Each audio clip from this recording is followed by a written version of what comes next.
Hey, this is Brett the Hitman Hart, the best there is, best there was, and the best there ever will be. And you're listening to the Smacked Raw podcast.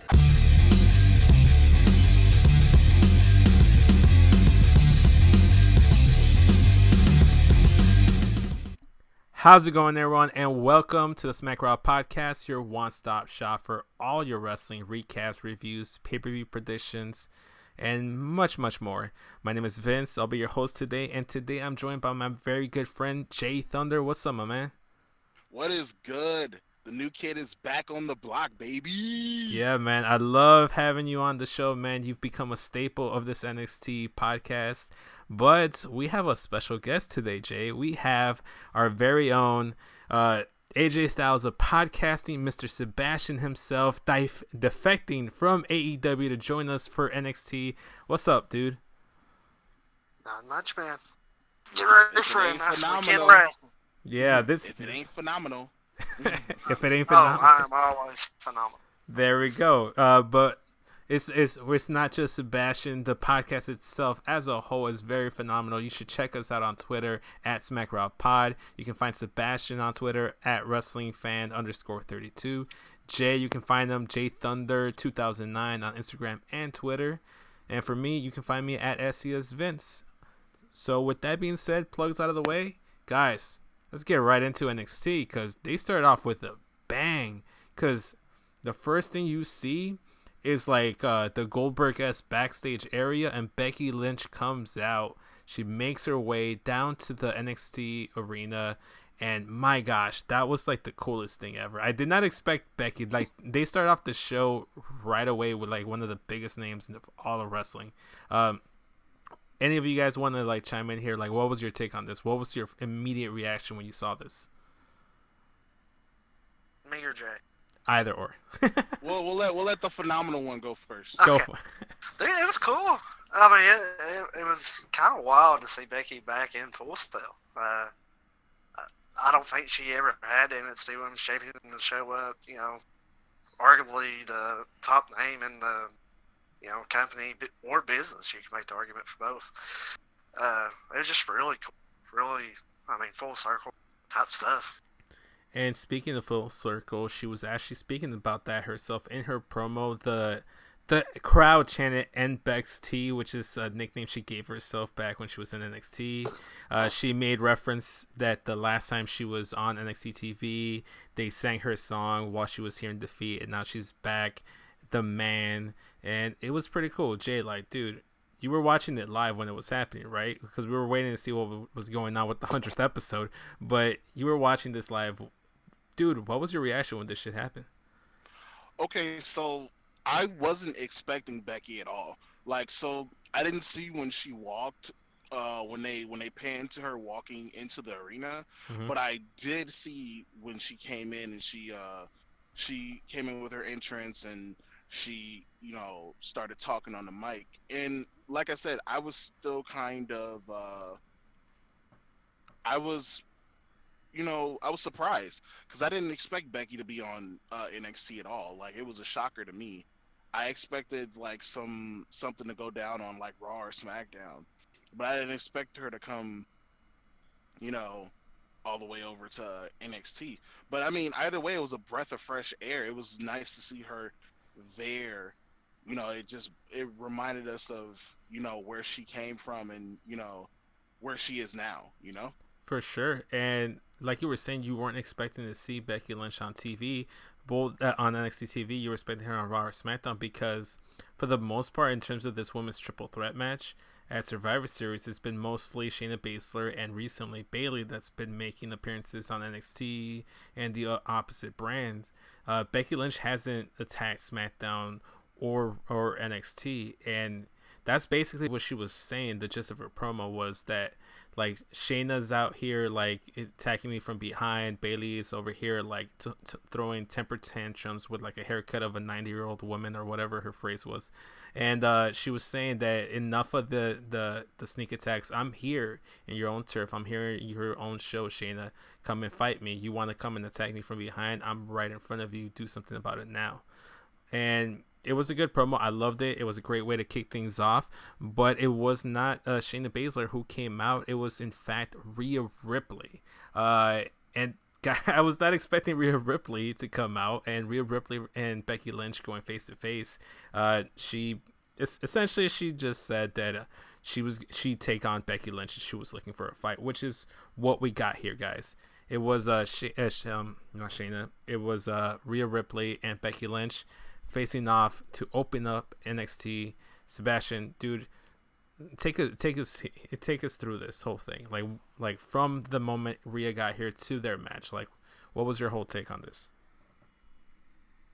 Man, it's just full circle stuff again. I remember last year. I can't remember what time of year. It was when Becky still does it. Rhea said something to her on Twitter, and she's like, yeah, and Becky replied, was like, yeah, I'll knock your face off too. And here we are. I mean, just, I don't know, I love Becky, and I would love, don't get me wrong, the main roster, women has talent too, but when you look at NXT, the Rhea Ripley's of the world, Bianca Belair, Io Shirai, you can go down a list. There's so many dream matches or good matches you can see Becky having, and it's just really cool. I think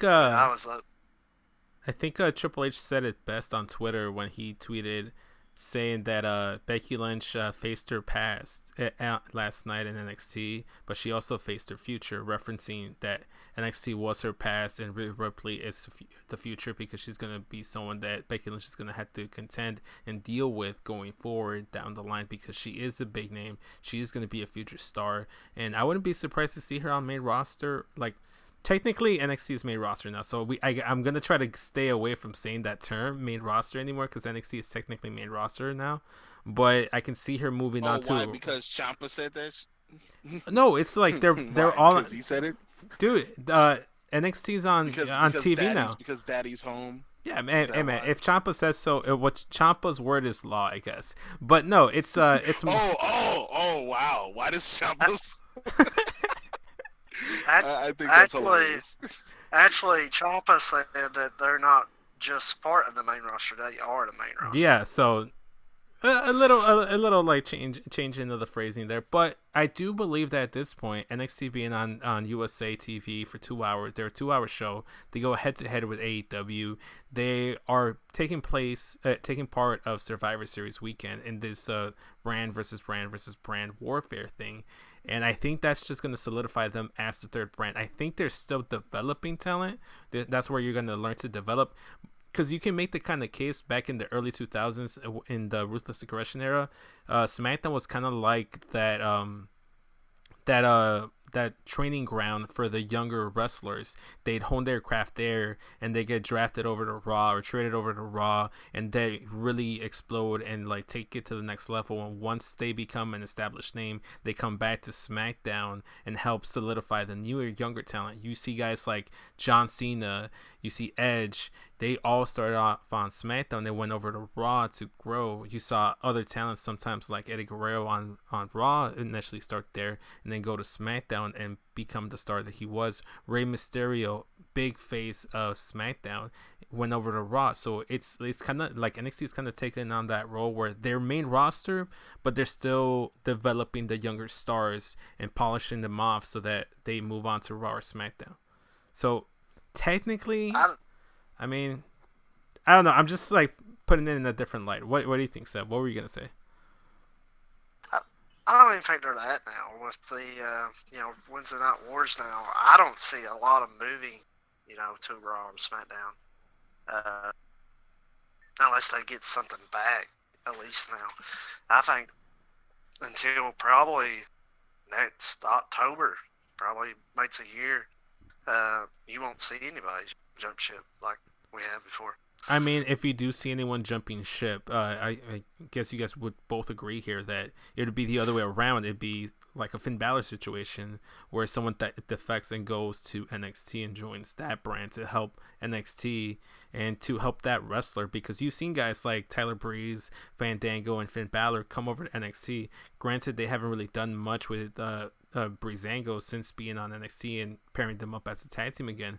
But initially, when Tyler Breeze returned, he was treated as like a top name. He was treated as like a challenger for Velveteen Dream's North American title. So I can see like we were talking away from the podcast off screen. Kevin Owens, you could see like maybe a Cesaro, maybe a Sami Zayn. You never know, like some names going back to NXT. So we'll see what happens. So like I agree with you, Sebastian. I don't think there's going to be too many of NXT moving to Raw or SmackDown, but I can see the opposite happening. Because for instance, Shayna Baszler was supposed to be called up. She was supposed to be a big name on main roster, but they obviously did this whole 3-brand thing and NXT going live for 2 hours, and they decided to build the women's division on NXT around her. And speaking of her, this match actually didn't have a conclusion. If I'm not mistaken, it didn't actually end. Even though it was a really good match, it didn't actually conclude because it was the horsewoman that came out. Shayna Baszler, Shayna Baszler, Jessamine Duke, and Marina Shafir. Sorry, I'm not at my 100 best right now. But the 3 horsewomen came out and attacked the 2 women. And initially, it was just obviously for one, it's Shayna attacking both her opponents this weekend. She's got Team Ripley to look forward to at War Games on Saturday, and she's got Becky Lynch and Bayley in a triple threat match at Survivor Series. It made perfect sense.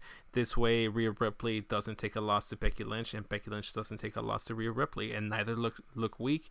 Yes, it was a non-finish, and you kind of hate to see those, but with if the story's in place, I'm perfectly okay with it. I mean, Sebastian, were you okay with what transpired here, or what happened? Yeah, it would have been done for him to have a finish. It would have been, you don't want Becky to lose, and you don't want Rhea. And, I get and it seems like NXT gets away with it more than the main roster as far as fan reception goes. But not just that, like you said, if the story calls for it, or if there's just no way around it, then, I mean, sometimes you gotta do it. It's wrestling. Right, and but, I mean, walk us through this. It was no one came in to help, right? It was just Becky Lynch and Rhea Ripley just getting the upper hand and getting the best of the horsewomen, right? Yeah, they just cleared the ring. Okay, so that's what I figured. I wasn't sure if anyone showed up, but it was a theme of the night. People were showing up. Speaking of which, this was a match that was actually advertised in advance, and I kind of forgot about it until I saw it. Revival, they were shown being escorted by security backstage. They were going to have an NXT Tag Team title match against the Undisputed Era. Yo, man. It was non-title. It was non-title? I could have sworn it was for the tag titles. No, it was not. It was non-title. Oh, okay. Well, never mind. Maybe just the emotions got the better of me, and I saw what I wanted to happen, not what I actually did. But speaking of which, Kona Reeves, like my guy, just shows up randomly. Didn't see it coming. Our boy Ricochet comes in, just drop kicks him into the apron, just knocks him out. And if I'm not mistaken, what happened here? What happened here, Sebastian? He attacks Kona Reeves, and then what happens next? He's in a ring and Cap's playing at the crowd, and Riddle just comes out and pretty much gets in his face, and I think it was just kind of like how Rhea and Becky had him. The ref just came out. Said that Regal signed off on the match. I mean, I guess William Regal was just not in anything that night, because he was literally, it was just like literally, the inmates are running the asylum, because they were making matches on the spot like it was crazy. I was like, Okay, so unless I'm going crazy here, did Ricochet just like call out Matt Riddle, or did he call out someone in general, like anyone from NXT, and Matt Riddle answered the challenge? No, what wound up happening is Reeves came. He was coming out. Ricochet just literally just drop kicked him out of nowhere, which was great, by the way. Comes in, play. It was. He played to the crowd. Did his Ricochet thing, and then Matt Riddle just came out. That it was literally just it literally happened just like the prior match. Gotcha. Okay. Which, then again, I don't know who was advertised to face Kit Reeves. It might have been Riddle. Yeah, I think You I know, had didn't to see make. anything official, but I saw a lot of people saying that it was supposed to be Kona Reeves versus Matt Riddle, and then Matt Riddle just Oh, well. came out, and then he just kind of took Kona Reeves' place. So okay, without going too much into this match, because God, man, this dude NXT in general, this whole show was a bunch of like dream matches. I don't think I've ever in my mind have crossed the idea of Ricochet versus Matt Riddle facing each other. But God, I want to see those guys go at it as many times as I can. I don't even know if they've ever faced each other in the Indies. Jay, dude, when you saw you were gonna get Ricochet versus Matt Riddle, your first reaction was what? My first reaction was, I don't think I've seen this before, so I got really excited.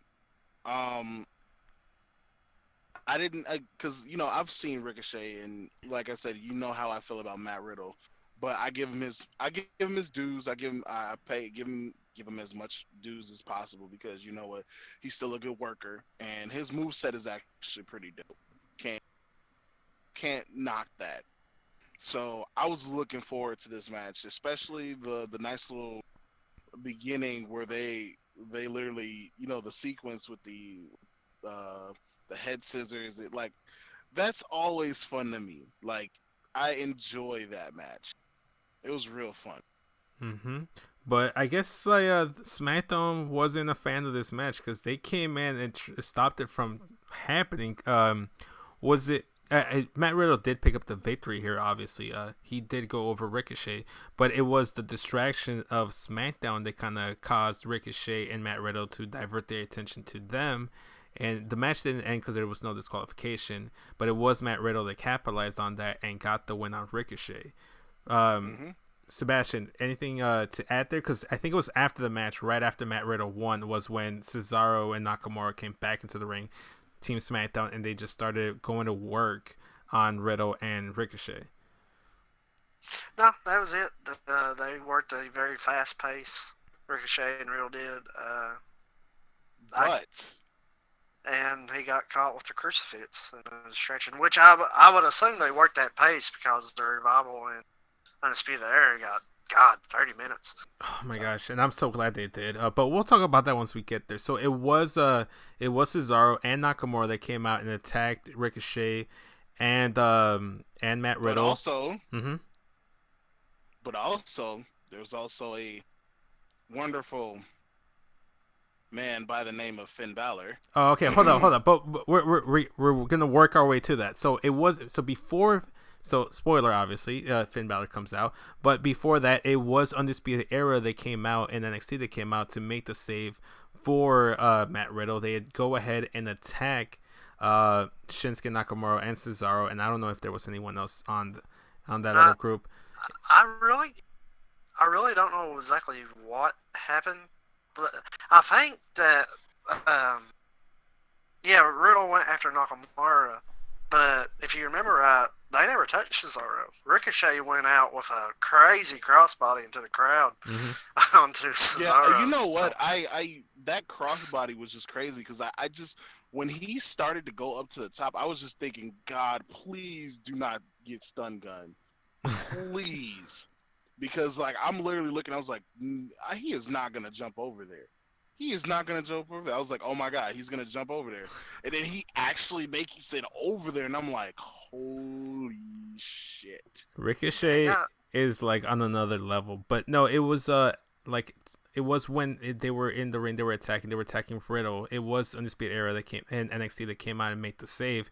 But ironically enough, given that War Games is the day before Survivor Series, Matt Riddle also went after, I believe it was Kyle O'Reilly of the Undisputed Era, and it was attacking him and diverting his attention to him. So this was NXT at its best, trying to like incorporate and interweave two storylines: the War Games NXT continuity and the brand supremacy storyline at Survivor Series. I don't know. I must have missed the rest of them. I thought it was just Strong came out went after Nakamura because of their match on Sunday. Oh, okay. So, So Yeah, because Roderick Strong came out went after Shinsuke, and then and that's then when Finn came out to real, and that's what impressed me here is, you know, it was chaotic, but it all made sense. Strong went after the guy that he faces Sunday. Finn went after the guy he faces on Saturday. I mean, most of the time with this chaotic brawls that we've seen, they're just been random, like Lucha House Party, and I mean, hey, so put some respect this on one, Lucha House Party's name. I Sebastian. just, I mean, they have no part in this, all right? They have no matches. Like, that's like throwing your C team out there. But, yeah, this made complete sense, and that's what I really dug about it. Everybody went after who pretty much they should have. Exactly. So I like that. Like I was saying, like Nakamura attacking Riddle, Strong coming after the guy that he's gonna face on Sunday.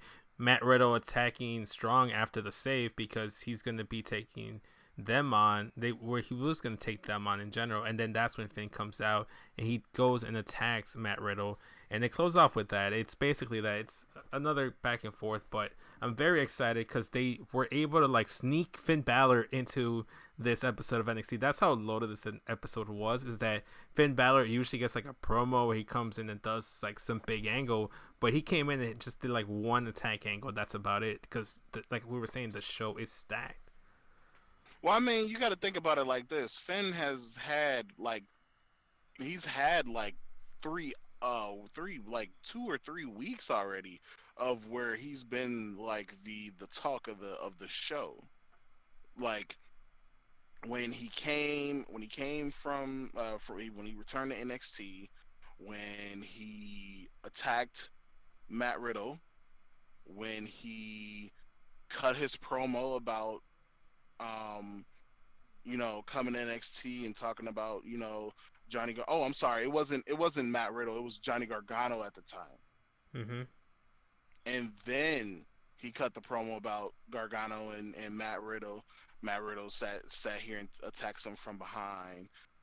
He runs off, and then that's my thing. Like, he's had like a whole month of program, So the fact that he just got that little small part, I mean, it all made sense.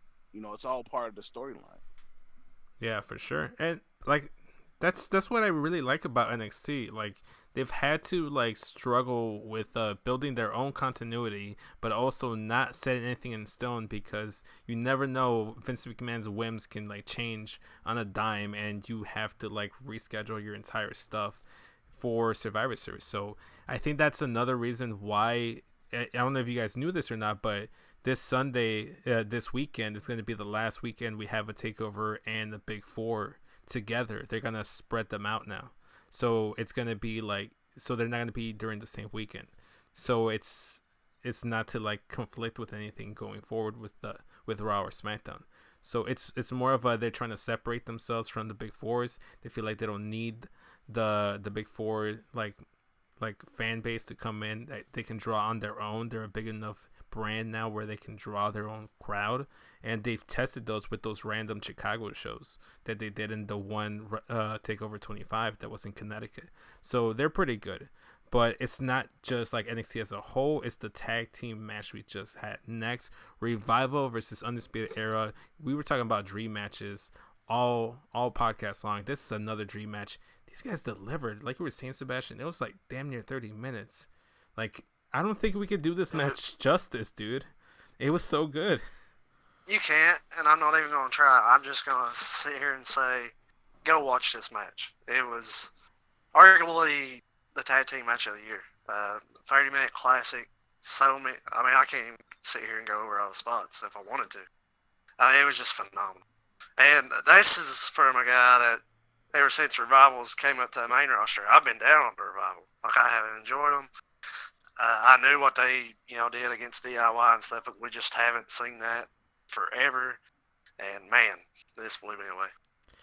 They felt at home. They felt like they belong. If it feels like certain wrestlers, they just belong better in NXT. Even like Finn Balor. As much as I love Finn Balor, he went to NXT and he felt like that was him. Like, you look at guys like Johnny Gargano and Tommaso Ciampa, they spent like a small little stint on main roster. It didn't feel like that was where they belonged. You see them on NXT, and that feels like where they should be. It feels like the Revival should be in NXT. And this is a matchup we never got to see because they got called up right as the Undisputed Era were making their rise up the NXT rankings. So we never actually had this matchup. No, I think the Revival was already on the main roster before the Undisputed Era even debuted. Exactly. So we never saw this. Yeah, Undisputed Era debuted the night that Drew McIntyre, beat Almas or CN Almas for the title. They did. Man, Jay, you watched this match. You are actually a tag team wrestler yourself. You have your own partner, and you're looking to challenge for the tag titles. Given your expertise in tag team wrestling, man, what you think of this match? I thought the match was amazing. Literally, I thought that match was amazing. I while we were sitting here and we were waiting for the whole situation with the 100th episode, I watched that match like I was glued to my seat with that match. I enjoyed every moment. There was not a dull moment in that match. However, I would have loved the outcome to be that the Revival would have won, but I still like the match. There was nothing that I could say bad about it. I love the nice little back and forth that they had. The nice little going out badass by Scott Dawson. Every big hit that they took, whatever Kyle O'Reilly did to Scott Dawson on the top rope with that knee that was brutal. Like, that was, first of all, that was stiff as shit. Number one, I could tell it was stiff as shit, and I'm hoping that Scott Dawson is okay because he looked like he got all of it in there. So it was crazy. Like, I enjoyed seeing every bit of no flips, just fists, and just beat them down. It was cool. I mean, like, speaking of that though, like, wasn't it Dash Wilder that did a Hurricane Rana? Like, they've been easing away from the no flips moniker that they've had, because they still throw a lot of fists, but they've been doing a little bit more high flying stuff recently, and it's nice to see that they can do that. It's just they choose not to. Well, I mean, here's the thing, though. It's like the way that they are, they don't do that. That's not their moniker, But with a team like Bobby Fish and Kyle O'Reilly, I mean, you got to pull out all the stops, For sure. I don't know. But overall, that match was dope. Like, that was literally tag teaming at its finest, And props up to both teams. And it's great to see too, because a lot of people be saying that and AEW has the best tag team division. Obviously, they have a lot of great names. They have the Young Bucks. They have XLAX. They have Best Friends. They have SCU. They have Lucha Bros. They have a lot of tag teams over there. But we forget that tag team wrestling in NXT is where it kind of started up again. It was with guys like the Usos. We have New Day. It's just when they're given the chance, they were able to show you that they're that good. And it was like, there were like arguments back in the day where it was like, oh, Revival versus Young Bucks, who's the better tag team? And a lot of people were like, oh, like the Revival, they're not that good because they have like a whole like month in advance to prep for their takeover matches, and the Young Bucks go ahead and wrestle like almost every other night and have to come up with a match on the fly. I'm not saying here's the problem with that. You got to realize that AEW has nothing, and this is not me bashing AEW, but AEW doesn't have like much story going to it though. Yeah, and that's another complaint, Sebastian. I think you're with us on this. Is that a lot of the times it does feel like the tag team wrestling in AEW feels like very coordinated, almost very like they're cooperating with each other. Yeah. I mean, it feels like, for me, a lot of their tag matches, there's been a few tag matches I've enjoyed. The Young Bucks versus Private Party, they did have some flips and some of that stuff, but they balanced it to where it was still enjoyable. But a lot of their matches don't come to me like these guys are trying to win a match. It seems like they're best friends out there just trying to show each other up with flips. Mm-hmm. And that's just, I mean, and I get that's some people's thing. Some people dig at it. Not me. I enjoy a story like we got tonight. And even tonight, like Jay said, I mean, we saw Hurricanrana by somebody we usually don't see it. The superplex and then fraud splash. You know, that was a nice moment. I mean, we still seen some stuff. But, yeah, it wasn't choreographed. And I don't want to watch a match where I know what's coming 5 seconds ahead of time because I see somebody over there waiting for their spot. Yeah, I get that. And like we're saying, we're not trying to bash AEW. It's just that they get all this high praise saying they're so good, they're so great, they're this. But there's a lot of their stuff is getting to a point where it's like it feels like it's like a circus act, like a theatrical stuff instead of an actual story. And here's the thing, Revival, like I was going back to the whole Young Bucks Revival thing. It's like I'm not saying the Young Bucks are bad because I think they're one of the best, if not the best, tag teams on the planet. But I also think Revival aren't that far behind, or if not, are better than the Bucks because they didn't get a chance to they get the chance to do their takeover matches, and they planned them months in advance. I'm pretty sure the Bucks would be able to do that as well. So it's circumstances. This Undisputed Era match probably just happened on the fly. They were probably told on Monday that this match is gonna happen, and they had maybe 2 days to set up and plan this match out. And they had 30 minutes to go. They were able to tell their story, and they knocked it out of the park. Probably my favorite tag team match in the entire year. It's up there as one of my favorite matches, up there with the Cody and Dustin Rhodes match, which is an AEW match, because I'm not knocking AEW. I'm just knocking the presentation of their tag team wrestling. At the end of the day, we can say it's knocking, not knocking, or whatever. But my opinion is, I don't want to watch a match where I can call it 5 seconds in advance, because why am I watching? You know,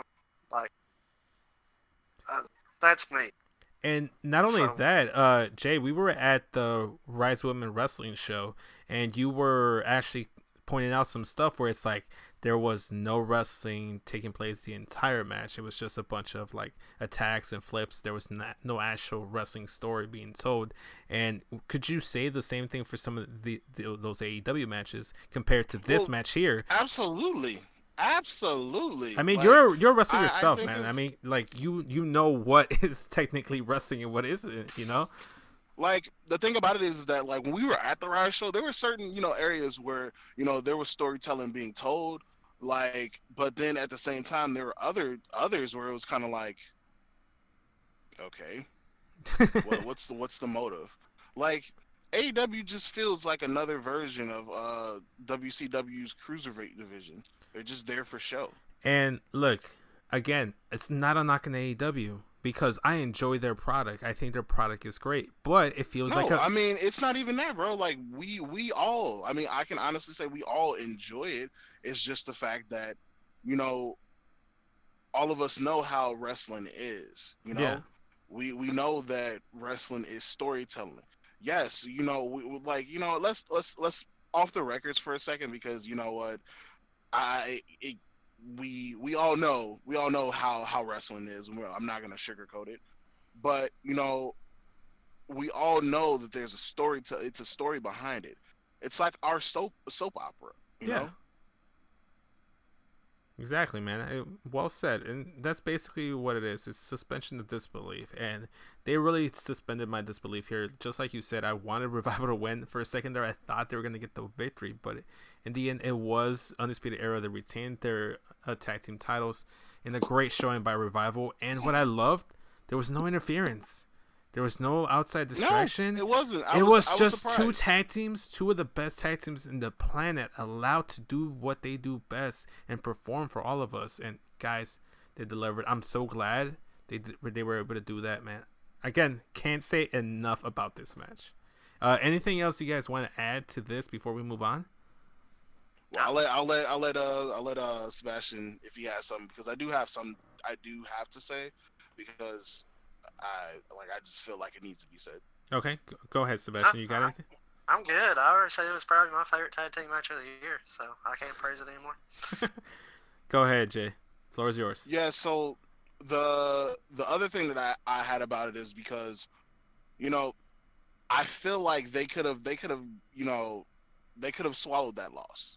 I'm just saying, they could have swallowed the loss, because 9 times out of 10, as much as I still have this theory of the Undisputed Era is about to go spiraling down in a couple of months, and every member of the Undisputed Era is going to lose a title. I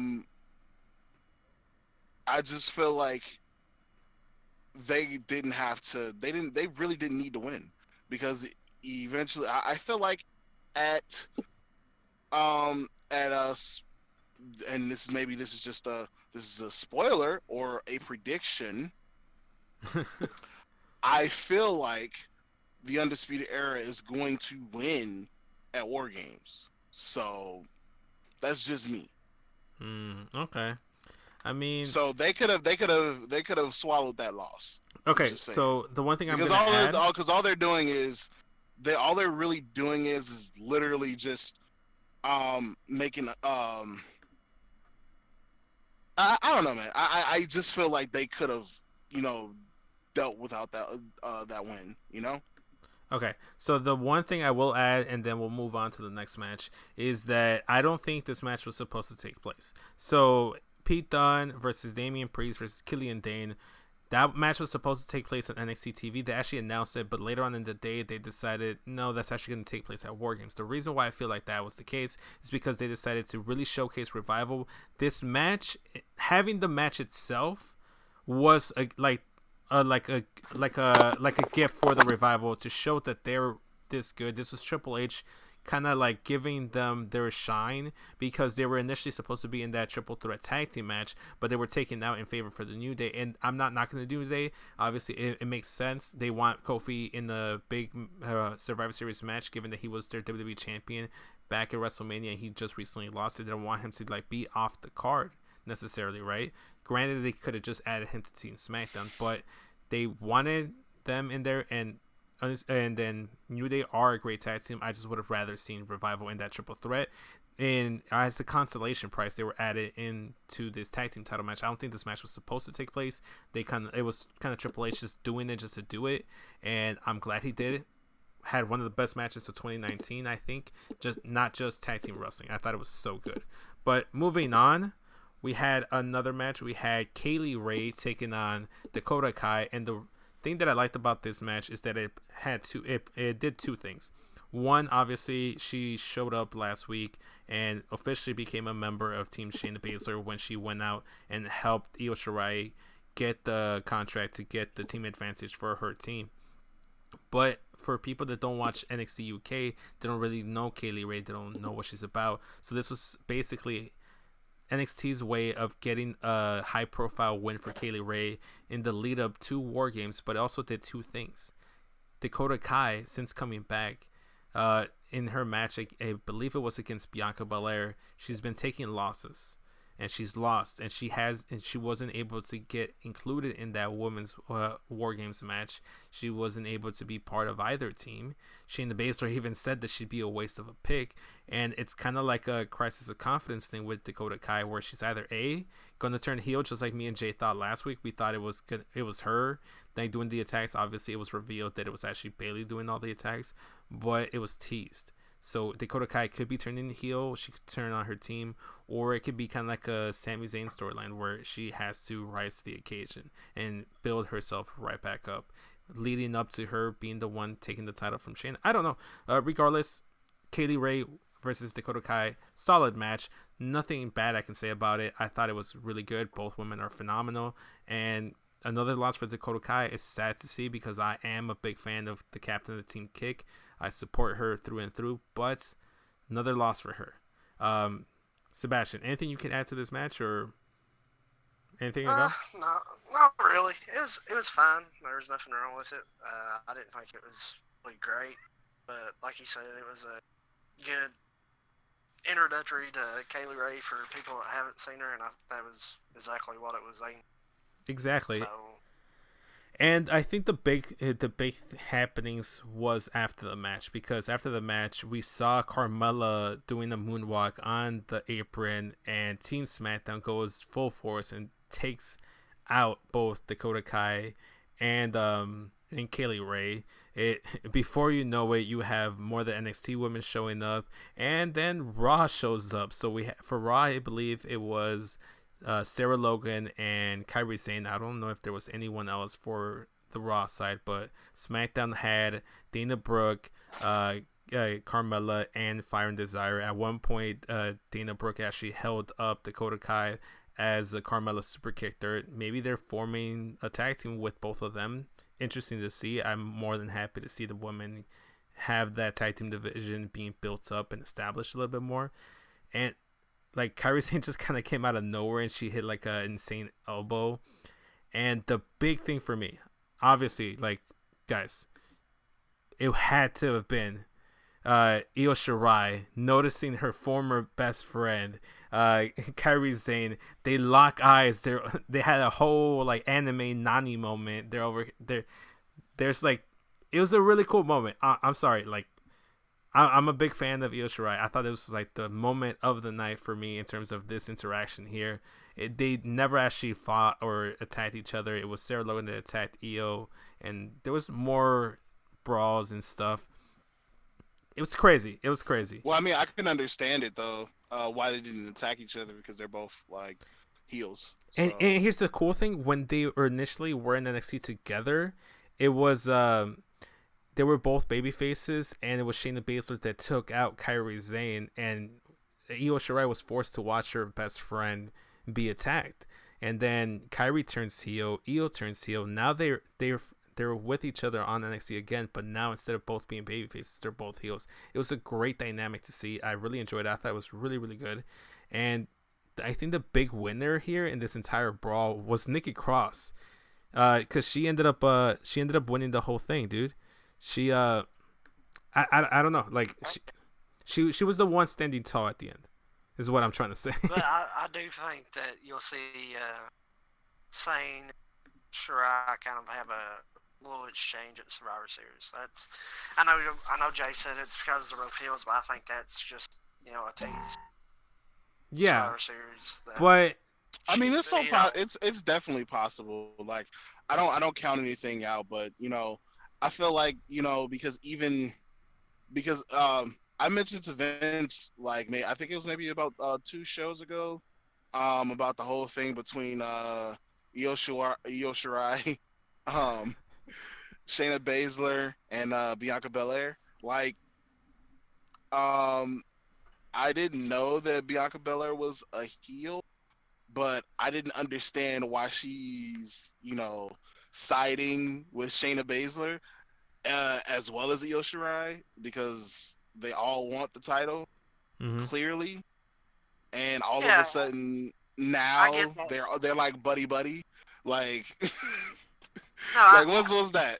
No, I totally get what you're saying, but that's something that, at least that from my perspective, we haven't really seen as much with the brand split, like when brands are interacting. Yeah, that's what So, like I was saying, the big takeaway here is Nikki Cross standing tall. She was the last woman standing. They're building her up as a big name on SmackDown because she was recently added, trying to get some like momentum going for her. And you were saying, Jay, maybe is a teaser for something to come at Survivor Series. The thing, though, for both the men and the women's, we'll do the women for now, and then we could talk about men's towards the closing segment. But let's do a little prediction. I know this isn't the War Games prediction, but there's 5 members of Team NXT for the women's Survivor Series elimination match that hasn't been announced. All 5 slots are available. I'm going to go ahead. Let's try to see if we can build this team together. I'm going to say a name, and you guys say agree or disagree whether or not they should be on the team. Let's do that. How's that? You guys on board? That sounds like a plan, man. Okay. Team captain, Rhea Ripley. You guys agree? Disagree. You don't think Rhea Ripley will be the captain? Disagree. Okay, so who would be the team captain for NXT? Who would I don't know. The reason I said disagree is Rhea's spent most of her time over in NXT UK. I feel like it's going to be someone like a Candice LeRae, it's been in NXT pretty much from. But she's not a big enough name, though. I don't think she's a big enough name. And at this point, Rhea Ripley has moved on from NXT UK and has solidified her place on NXT. The only person that would say should be team captain is Shayna Baszler. But she obviously has her own match to focus on. Agreeing. But do you agree that, forget about team captain, but do you agree that Rhea Ripley should be on the team? Yeah. Okay, so we got one member. Io Shirai. Should she be on the team? Big enough name. Yeah. Okay. Jay, you agree? Rhea and Io? Yeah, I definitely agree. Okay. Number 3, Bianca Belair. Any disagreement here? Disagree. You don't think Bianca Belair should be on the team? Yeah, I mean, she's been there from the get-go. She has to be on it. Yeah, you gotta help me out here. So are we just talking about on the team in general? On the team in general. Like, it doesn't matter. Yeah. Doesn't matter. Doesn't matter whose side. Yeah. Then yeah. Okay. So we're talking about Survivor Series. Then Who's going to be in the elimination match? So we need 5 members. Oh. Yeah. Okay. So yeah, you know what, Rhea, I definitely would say yes. Bianca, absolutely. Io Shirai. We can definitely do that. So Io Shirai, okay. I definitely go with. So then we have 2 spots remaining. I don't think Kylie Ray or any of the horsewomen get added to that. So that leaves members it's on the Team Ripley side. So I'm going to say the last 2 spots go to Mia Yim and Candice LeRae. Or Candice LeRae and Tegan Nox. Or Tegan Nox and Dakota Kai. Actually, Dakota Kai, I don't think she's going to be on the team. I think actually no, I wouldn't give it to Dakota Kai. She doesn't. No. Okay. So how about Candice LeRae? You guys on board with Candice being on the team? I'm on board. I'm on board. I think I'm stuck between me and Yim and Candice LeRae. Well, we can add both. We still need 2 spots. See. So that's true. So without wasting too much time on this, let's run it down. Rhea Ripley, Bianca Belair, Io Shirai, Candice LeRae, Mia Yim. That's your 5 women representing NXT at Survivor Series. Any disagreement here? No, I think I'm with it. Okay, all in favor? Aye, let's go. Moving on to the next segment then. That's pretty cool. So I always love doing predictions, and I'm glad we were able to squeeze in a little prediction here on the NXT podcast. So next match, I don't even really want to talk about it. I heard it was really good. I'm not going to lie, I wasn't paying attention. It was Viking Raiders versus Forgotten Sons. I forgot the Forgotten Sons were... Like, I'm sorry. It over-delivered. This was actually really good. I heard it over-delivered. But I legit, dude, I'm sorry. Like, there was a lot of producing work on my end, and I was trying to fit a lot of stuff within a certain time frame. I had to pull a Rob. I was on the scheduled day, and I had to try to squeeze some stuff in, and I basically just skipped to the end of the match. And I didn't really watch it. I heard it was really good. Obviously, you see Forgotten Sons and you don't think too much of them, but I was seeing a lot of praise on Twitter, a lot of other podcasts that I saw. They were saying great things about it. Jay, again, tag team wrestler that you are, what you thought? First and foremost, let me apologize for my seatbelt noise. Second of all, dude, I didn't even hear it. I didn't even hear it. I'm not even gonna... No, you know what? I'm surprised you guys didn't hear it because it was pretty loud. No. My apologies. But when it comes down to just as a tag team wrestler, I'm sorry. You know, you gotta help me with the question again because I got lost because I was trying so hard to stop the noise and you guys didn't hear it, so I was like, oh my god, I'm so sorry, guys. No worries. Okay, basically, what you thought of the match? What do you take from it? And we're talking about Viking Raiders versus... I need to know the match. Viking Raiders versus Forgotten Sons. Sorry, my man. Oh god, that match. I have no words for that match because you know what, seeing both Hanson and Rowe just do their thing. I've never seen a big dude give so many Harley Race knees. That was so crazy. I just love the fact that they were able to just everything worked out so perfectly in that match. I loved every moment of that match. And if they didn't win, it would have been crazy. Yeah. But the clear winners here was the Viking Raiders. Like we said, not gonna spend too much time of it. I'm not shitting on the Forgotten Sons. I don't hate them. I just don't care about them. So. I mean, no, I get what you're saying. Like I don't really care for them either, but it's just They delivered. They delivered though, right? they delivered. Like they did a really good job. And like Sebastian said, they over delivered because your expectations were so low. They did way better than what you thought they would. So No. I mean, this was it wasn't even that. Like, it was just a really good match. Yeah, it was. Like, And let's get this and let's set the record straight. Please, on this show, please do not call them the Viking Raiders. They are the War Raiders. That is Hanson and Rowe. Like I'm not dealing with this change that Vinnie Mac put us on. All right. hey, don't push me. I'll call them Viking Experience. All right. oh my god. Okay, let's transition. What? Oh my what? Oh what? Oh.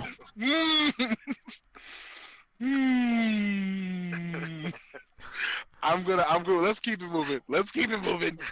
Okay, yeah, let's keep it moving. We don't want a whole like war games having taking place on the podcast. Viking Experience. Oh my god! Like what? Okay, All right. I'm done. I'm done. Main event time. Dominic Dijakovic taking on Adam Cole in the ladder match. Winner gets team advantage for his team at War Games. Guys, what the heck, man? Another great match here, guys. Sebastian, we're gonna start things off with you because we don't really get you here on NXT, and I'm not saying I don't like Jay's take or anything, but it's no, he hates me. I only do because you keep talking shit about Angel Garza, even though he is like the wrestling god right now. Anyway, the guy with the pants. Anyway, Sebastian, what talk? Who tries to sleep with other people's wives, which I'm pretty sure he's trying to do that with Leo Rush's wife. I'm pretty sure she shouldn't be around him when he's taking off his pants. I'm just saying. Anyway, Sebastian, about this ladder match. Got jokes. What you got to add to it? What you thought? Take us through it. I mean, it was a favor of the night. Another really great match. Yeah, they didn't just rely on ladder spots. They also had storytelling using going after Dijakovic's surgery repair. So, I mean, a lot of elements went into this match. And, my favorite spot was probably the Panama Sunrise, from the ladder. Well, not from the ladder, but he twisted off the ladder to hit it. But, yeah, I mean, just the theme of the night. Just great matches. So good, dude. It's like, and it's kind of hard to like sit here and try to do a play-by-play or try to call spots in the match because, like, if you look down to take notes, you will miss something. That's how good this match was. Like Adam Cole hit like what was it? Yushi Goroshi? Did I say that right? Yushi Goroshi. Oh, and there was a choke slam too.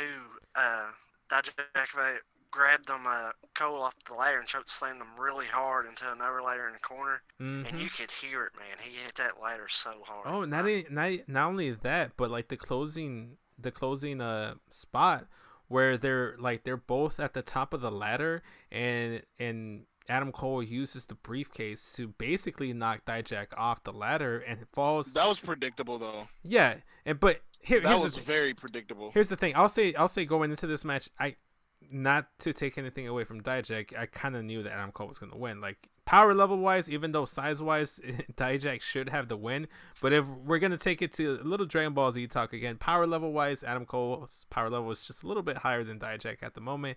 And I knew he was going to win. But the spot was really good because I liked how he was using the briefcase as a weapon to knock Dijak out and falls back first into the ladder. And it sounded vicious. It sounded terrible. I felt bad for Dijak. I'm over here like, guys, like, I felt bad for both of them because they're gonna have a very brutal Hell in a War Games match on Saturday, and they're out here destroying themselves in the ladder match on a Wednesday night. Like, it was just bonkers. Well, it just makes sense, Cole winning. Like I said in predictions, it just War Games make so much more sense with the heels having the advantage. Well, I mean, I don't per se. I don't really feel like they needed that because I feel like they're gonna go over anyway. Well, no, I just meant story wise, like the crowd get cheering. I mean, crowd's not going to get into it if it's three baby faces and they're beating up one heel. Oh no, Not that's much true. of them coming back. I mean, So that's why I always feel like the heels. Go back and watch Survivor Series 2004 where Team Eddie Guerrero was just taking on Kurt Angle. Like, it was like legit like 4-on-1 at one point. That was pretty fun. Well, that and a 35-minute War Games match is. I mean, no, I know. I'm just giving you a little pushback, Sebastian. Nothing too serious. I totally get where you're I mean, getting. I guess I just have a thing where the heels have pretty much taken up most of this this storyline. Like I don't think I've seen a dull moment where the Undisputed Era hasn't been dominant. And that's a great segue. That's a great segue, Jay, because you do say you were correct. For the most part, Undisputed Era has been dominant, not only in NXT but on main roster. After the match, it was Undisputed Era. The rest of the members, they came out to almost celebrate with Adam Cole, but they were met at the front of the stage with members of the Raw roster. I mean, SmackDown roster, and then they turned around and the Raw roster was right behind them. So like you were saying, Jay, like, yes, they didn't have like the disadvantage going into their match, but they had the disadvantage here tonight where they had Raw and SmackDown targeting them right then and there. Well, and two, yeah, they have an advantage because, the War Games advantage, but at the same time, they don't even know who all they're facing. They still have a surprise opponent. Mm-hmm. That's a big factor right there. What? I totally forgot about that. I didn't think about that for a second. So, I guess that's just something that we're gonna have to like wait and see what happens. Who's gonna be? Because I'm pretty sure they're just gonna reveal it at War Games. Yeah, so as they should. They should save that for War Games. But going back into the show, SmackDown comes out, Raw comes out, and it was actually I'm trying to get away from saying main roster, but the Friday and Monday show, the staples of WWE, came out and attacked the newer third brand of WWE, and this was, again, another brawl. It was great to see. It was and one thing, I don't know if you guys noticed, but on the brawl on Monday when they were on USA, they had the SmackDown superstars have Fox in big white font in the back of their t-shirts, and they didn't have that last night on NXT, which I kind of like. I'm surprised. They probably just like, it was like, hey, we got to do this branding, guys. We're on Fox now. Right. And it was pretty good. So, Sebastian, do you remember the beats of the brawl that happened? Do you remember the big spots? I remember a lot of them. Okay, so go really and talk us through. Outside, I remember what happened inside the ring. Okay, so Jay, I'll let you like guide us and walk us through this whole exchange of superstars, like this big brawl. Go ahead, man. Walk us through it. Well, Jay called it first. Jay. Yeah, that's why I said Jay. Go for it.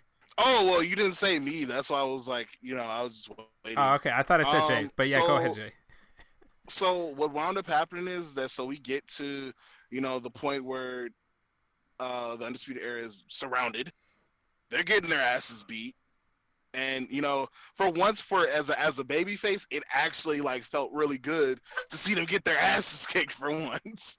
Like that was something that, the crowd needed, because the Undisputed Era was literally, I mean, even though I know the Undisputed Era is loved, even though they're like heels, but, it was good to see them, get some type of comeuppance. That was always, good. So then we get to the point where basically, Raw and SmackDown are, going head to head, and then we got a couple of, NXT people coming in. Then we also got some more people coming in. If I'm not mistaken, in the ring, I don't know who was the person, but it was Drew McIntyre that came in. It was Dijak that was in the ring. Yeah, it was Dijak that was in the ring. Dude, props to Dijak. I don't know if you saw on Raw, but he like did like a front flip when he took the RKO on Monday, and he like did a he flipped 360. When he did a took 360 for the Claymore. Oh my god, dude, he's so big, and to be able to flop like that, to be able to like just like I used the basketball term, but to be able to like sell like that, it was very Dolph Ziggler-esque. It was very Ricochet-esque. Like, he's such a good seller. Like, Dijak, within the last couple weeks, with his build-up, with his feud with Keith Lee, and now this whole NXT TakeOver stuff, I've loved it because I wasn't too big on Dijak, but he's becoming one of my favorite wrestlers on NXT. Hey, man, he tells you all the time to feast your eyes. That man is coming. And you know he should have feasted his eyes on Drew McIntyre because he had his head taken off with that Claymore kick. Hey, we're not talking about. You see, that's one thing that you forgot though, because right behind Drew McIntyre was my boy Keith Lee coming out of nowhere, handling business. Oh, and here's the thing, it's Sebastian Jay. Both of you guys can agree, like, Keith Lee hasn't been used a lot during his initial couple years, like his first Absolutely year. Not. Like, initially he wasn't used that well. Ever since NXT went like 2 hours, and especially that feud with Dijak, it helped both him and Keith Lee and Dijak out, and especially him showing up on SmackDown and Raw a lot. He feels like a big deal now, and his interaction with Drew McIntyre felt like, oh my gosh, it felt like a big event. So that power bomb, though, that power bomb, that spirit bomb. Oh my god, that spirit bomb. Yeah, that spirit bomb. Oh my gosh, that spirit bomb. And here's the thing: not only American the spirit Dad bomb reference, guys. And here's the thing: American Dad reference. He hit that spirit bomb, and even Drew McIntyre like flopped like a magic carp, selling the spirit bomb, making Keith Lee feel like a big thing. It was hilarious. It was, and here's the thing. So then at that point, Hanson from the War Raiders, because I'm gonna comply with Jay's thinking here, we're gonna keep them with their NXT nicknames. Hanson from the War Raiders, he comes in the ring. They're having a stare down, him and Keith Lee.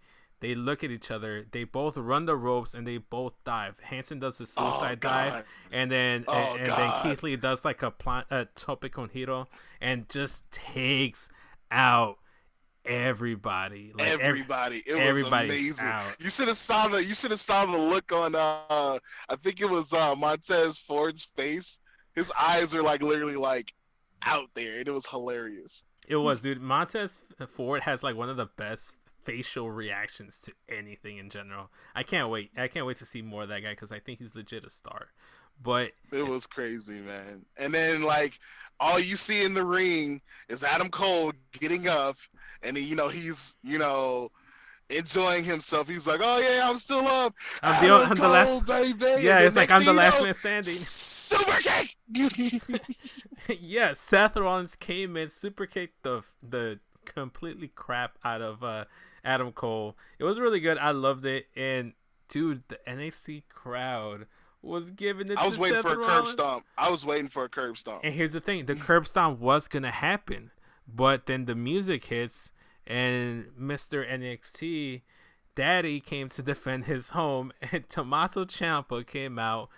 Confrontation with Seth Rollins. Before he went into the ring, though, he saw Adam Cole and just ran and just like kneed him in the face, took off his shirt, and then went inside the ring to fully stare down Seth Rollins. The crowd was all behind Ciampa, and they were doing Seth's not cool chants, and I don't know what else, but NXT Full Sail, they turned on Seth Rollins just like everyone else. And this ended up being just a brawl to like just like a fist fight like of attacks between Seth Rollins and Tommaso Ciampa to close things off. But I thought it was a great ending. The one thing I will say is that it ended kind of quickly. It ended kind of out of nowhere. I thought more was gonna happen, but nothing. Well, I think it was only because of the fact that like they were going overtime. That literally, I feel like that is what happened, because I recorded it and I was like, oh snap, they're going overtime. Well, I guess we're not gonna see this all. Mm-hmm. Well, they've had overruns for the last 3 or 4 weeks, though. So. Yeah, but so that's my point, Sebastian. It's like they've had overruns, but to me, to me, it felt like it was cut short, and like like it ended abruptly. What would you say? I kind of think that was the point. Is there, like I said in predictions, I think Rollins, Ciampa, Reigns from SmackDown is going to play the biggest parts of that match, and I think that was just the point. They stood, send it out. Yeah, I mean, fair point. I don't know. Me personally, maybe it's because I was watching it like after the fact, and because that's kind of how Raw went off too. They were just brawling. So. Oh, I just figured it'd be like one final like big spot that happened. It just never happened. Maybe it was just me expecting something to happen and it didn't. But overall, before we close this off, anything else you guys want to add about tonight's NXT episode? Just a great show. One of my favorites, probably the whole show had nonstop, just great action, just in the ring, the brawls, the short interference with Shinsuke and Cesaro, Ricochet jumping in the crowd, just nonstop. Jay, anything you want to add about any final thoughts about tonight's episode of NXT? You know what? Yeah, I do. I meant to say this earlier, but I didn't get a chance because we were like all over the place for the first couple of minutes. Isn't that like the theme of the SmackDown podcast, though? I mean, I think that's the theme. Like we're literally all over the place the first few minutes, and then we're good. Like as time goes by in the podcast.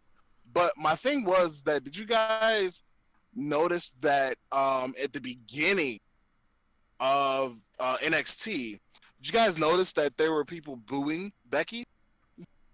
There were. Yeah. Huh. Well, I don't think it was booing. There was some Shayna's gonna kill you, but she. Oh yeah, that's something I did. There was some Rhea's gonna kill you, Shayna's gonna kill you. Like it was weird to not hear universal love Becky for Becky not Lynch be the center by the crowd. Yeah, for Beth. Yeah, that's what I'm saying. It was weird, like because I'm so used to hearing everything, Yeah, she did turn it though. Not long after the Shayna's gonna kill, she turned it right back into Becky chance. So she handled it like. Yeah, she took it like a champ. She handled it very professionally.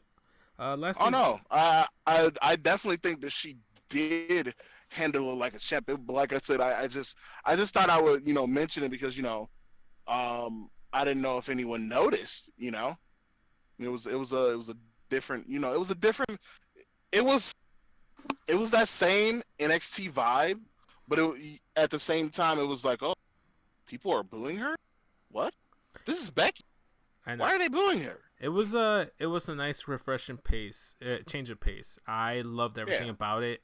It shows that like NXT can put on a show. I know Rob would have loved it. Rob would have loved it. Yeah, but we're not talking about Rob. We're here to talk about NXT. Anyway, Welp. Now Welp. we'll catch Rob on another podcast. But I think that should be T-shirts. That should be T-shirts for SmackDown. Welp. We should have. Since some I say that like all the time. Yeah.